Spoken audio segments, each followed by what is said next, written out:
Muling ipinahayag ng militanteng grupo ng Hamas ang kanilang kahandaang ipatupad ang agarang ceasefire protocol sa Gaza. Ayon sa isang statement na inilabas ng grupo, sinabi nila na pinaghandaan na nila ang panukalang inihain sa kanila ng Estados Unidos bago pa ito baguhin ng Israel. Ang negotiation team na pinangunahan ni senior official Khalil Al-Hayya ay nakapagkita sa mga mediators. Kasama na rin si Qatar Prime Minister Sheikh Mohammed bin Abdulrahman Al Thani at Egypt Intelligence Chief Abbas Kamel sa Doha, Qatar upang ilabas ang kanilang mga hinaing patungkol sa planong ceasefire ng Estados Unidos.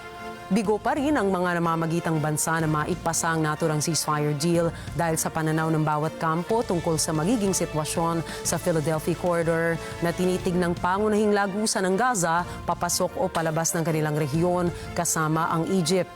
Sabi naman ni CIA Director William Burns na ngayoy nataasang maging pinakamataas na otoridad ng US ukol sa negosasyon sa Gaza ay inaasahan nilang mailabas na ang mga mas detalyadong plano para sa tigil putukan sa Gaza sa mga susunod na araw.